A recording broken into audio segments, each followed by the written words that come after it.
ہو چکے ہیں، اس پیارے محبوب کے دشمنوں سے ہمارے رشتے ناطے ہو رہے ہیں، دوستیاں ہو رہی ہیں، یاری ہو رہی ہے، ان کے لیے ہمارے دل میں نفرت نہیں آ پا رہی ہے جیسی نفرت آنا چاہیے۔ مسلمانوں، اس پیارے محبوب کی یاد سے اپنے دل کو جگاؤ، اپنے دل میں اس پیارے محبوب کی یاد بساؤ، اور یقین جانو کہ دنیا کا سارا نظام، دنیا کے نظام کے سارے اختیارات، آخرت کے سارے اختیارات اللہ رب العزت نے اپنے پیارے محبوب کو عطا فرما دیے۔ جس کو چاہے دنیا میں آرام عطا فرمائے، جس کو چاہے تکلیف عطا فرمائے، لیکن اگر تکلیف آتی ہے ہمیں گھبرانا نہیں چاہیے۔ اس پیارے محبوب کی تکلیف کو یاد کرو، اس پیارے محبوب کی مشقت کو یاد کرو، اس پیارے محبوب کی آزمائش کو یاد کرو۔ وہ کس قدر تکلیفیں برداشت کرتے تھے اور اپنی رضا و خوشنودی سے برداشت کرتے تھے، کس لیے برداشت کرتے تھے؟ ہم گناہگاروں کی بخشش کے لیے، ہم گناہگاروں کی مغفرت کے لیے۔ تو مسلمانوں، اس پیارے محبوب کی محبت کا مدینہ اپنے دل کو بناؤ۔ یقین جانو، اس پیارے محبوب کی محبت ہی تمہیں دنیا میں بھی کامیاب کرے گی، اس پیارے محبوب کی الفت تمہیں قبر میں بھی کامیاب کرے گی، اس پیارے محبوب کا سچا عشق تمہیں آخرت میں ہر کامیابی سے ہمکنار کرنے والا ہے۔ امام اہل سنت ارشاد فرماتے ہیں، جو نہ بھولا ہم غریبوں کو رضا، جو نہ بھولا ہم غریبوں کو رضا، یاد اس کی اپنی عادت کیجیے۔ تو ہمارا فرض تو یہ بنتا ہے، ہمارا فرض تو یہ بنتا ہے کہ ہماری سانس، کوئی سانس اس پیارے محبوب کے ذکر سے خالی نہ جائے، ہمارا کوئی لمحہ اس پیارے محبوب کی محبت سے خالی نہ جائے۔ یہ محفل جو کہ اس پیارے صلی اللہ تعالی علیہ وسلم کی سنت پاک کی ادائیگی کی یہ منعقد کی گئی ہے، اور ہمیں قرآن کریم کا اور اللہ رب العزت کا حکم بھی یہی ہے کہ زندگی کے ہر گوشے میں اس پیارے محبوب کی سنت اور اس پیارے محبوب کے طریقے کی اتباع کریں۔ ہم مسلمان ہیں، ہم اہل ایمان ہیں، ہم جو خواہشات شریعت مطہرہ نے منع فرمائی ہیں، ہم وہ قوم ہیں کہ ان سے اپنے آپ کو دور رکھنے والے ہیں، اور ہماری جس حاجت کو، جس ضرورت کو شریعت مطہرہ نے جس طریقے سے جائز اور حلال فرمایا ہے، ہم اس طریقے کے علاوہ اپنی اس ضرورت اور حاجت کو پورے کرنے والے ہیں۔ یہی سچے مسلمان کی نشانی۔ آج دنیا کہاں سے کہاں پہنچ گئی، اور انہوں نے دین کی پابندی کا قلادہ اپنے گردن سے نکال پھینکا، اپنے آپ کو آزاد کر دیا، اور سوچتے یہ ہیں کہ کام تو یہ بھی وہی ہے کہ کسی بھی لڑکی کو، کسی بھی عورت کو اپنے ساتھ رکھ لیا جائے، بغیر نکاح کے رہا جائے، اور نکاح کے ساتھ بھی رہا جائے تو بظاہر صورت دونوں کی ایک ہے، لیکن یہ یاد رکھنا چاہیے ہم مسلمان، اہل اسلام، اللہ رب العزت نے ہمیں مسلمان بنایا ہے، اور مسلمان کہتے کسے ہیں، اسلام کہتے کس کو ہے کہ اپنی گردن اپنے رب کی اطاعت کے آگے جھکا دے، یہی اسلام، اور جو ایسا ہو وہی مسلمان۔ تو ہم کو یہاں پر اپنی عقل کا استعمال، یہ چیز بھی وہی ہے اور وہ چیز بھی وہی، بلکہ شریعت مطہرہ نے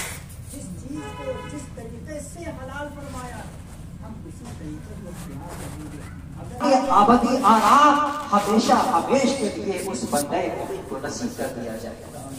تو مسلمانوں، ایک ارشاد کی سچائی آپ دیکھ رہے ہو، یہ عبرت کے لیے ہے، یہ آپ کے سبب کے لیے ہے۔ اسی کو دیکھتے ہوئے اپنے دل میں یقین کرو کہ جب یہ ارشاد جھوٹا نہیں ہو سکا، دنیا کی ہر طاقت اس ارشاد کو بدلنے کے لیے اپنی پوری طاقت لگا چکی ہے، لیکن اس ارشاد پر کوئی آج نہیں آئی، اسی طرح سے جو میرے رب کا دوسرا ارشاد ہے کہ عذاب قبر سے صرف بندے مومن محفوظ رہے گا، یقیناً وہ ارشاد بھی سچا ہے، کوئی بدل نہیں سکتا۔ اور میرے رب کا ارشاد ہے کہ آخرت کی کامیابی اللہ کے نیک بندوں کے لیے ہے، مومن بندوں کے لیے ہے، یقیناً اس ارشاد کو بھی کوئی نہیں بدل سکتا ہے۔ مسلمان اسلام کے ہر اس اصول کی حقانیت پر، اس کی سچائی پر دل کی گہرائی سے یقین کرو، اور اپنے آپ کو پوری طرح سے دنیا کے معاملات میں، دین کے معاملات میں اس پیارے محبوب کی غلامی کے حوالے کر دو۔ ہم جو کچھ کریں گے اس پیارے محبوب کی رضا و خوشنودی کے لیے کریں گے، اور جو کچھ چھوڑیں گے اس پیارے محبوب کی رضا و خوشنودی کے لیے چھوڑیں گے۔ ان کے غلاموں سے محبت رکھو، ان کے غلاموں سے پیار کرو، تو اس ناطے کرو کہ وہ اس بارگاہ اقدس کے غلام۔ تو یہ محبت تمہاری کسی ذاتی مفاد کے لیے نہیں ہوئی، یہ بھی عشق مصطفیٰ کا ہی حصہ ہے۔ اگر اس ناطے کسی سے محبت کرو گے، یہ محبت مصطفیٰ کا ہی حصہ ہے، اور جو بھی اس بارگاہ کے غلام دشمن ہیں، جو بھی اس بارگاہ کے غدار ہیں، جو بھی اس بارگاہ عالی شان میں گستاخیاں کرنے والے ہیں، چاہے وہ تمہارے عزیز ہی کیوں نہ ہو، تمہارے ماں باپ کیوں نہ ہو، تمہارے بھائی کیوں نہ ہو، تمہاری بہنیں کیوں نہ ہو، تمہارا عزیز سے عزیز تر دوست کیوں نہ ہو، تمہارے بیوی بچے کیوں نہ ہو، ان سے دشمنی رکھو، ان سے عداوت رکھو، اپنے دل سے نکال کر کے ان کی محبت کو پھینک دو، تو یہ بھی اس پیارے محبوب کی محبت کا ہی حصہ کہلائے گا۔ مسلمانوں، جس سے محبت رکھو اس پیارے محبوب کی محبت کے واسطے سے رکھو، اور جس سے بھی دوری اختیار کرو، جس سے بھی دشمنی رکھو، اس پیارے محبوب کی بارگاہ میں عداوت کے سبب سے رکھو۔ جو اس بارگاہ کا دشمن ہے، پھر ہمارا اس سے کوئی رشتہ نہیں ہو سکتا۔ یہ سارے رشتے رب تبارک و تعالیٰ نے پیدا کیے۔ دنیا میں جو بھی رشتہ ہے، ماں باپ کا رشتہ ہے، بھائی بہن کا رشتہ ہے، عزیز و اقارب کا رشتہ ہے، تمہارے دل میں جس کسی کے لیے محبت ہے، پیدا کس نے کیا ہے؟ رب تبارک و تعالیٰ نے پیدا کیا ہے، اور تمہیں اس کا اختیار دیا ہے۔ ایک گناہ تمہیں اختیار عطا فرمایا ہے کہ تم چاہو اس ناطے محبت کرو، چاہو صرف دنیا کے ناطے محبت کرو۔ تو مسلمانوں، اختیار ہمیں عطا فرمایا، پھر ہمیں حکم فرمایا کہ جس سے بھی محبت ہو اللہ و رسول کے لیے ہو، اور جس سے بھی عداوت ہو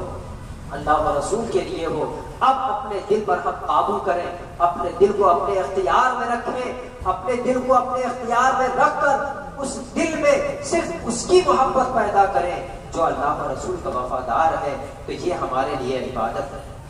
صرف اس کی عداوت، اس کی نفرت اپنے دل میں ڈالیں جو اللہ و رسول کی بارگاہ کا دشمن ہے، تو یہ بھی ہمارے لیے عبادت ہے۔ اللہ تبارک و تعالی ہم سبوں کو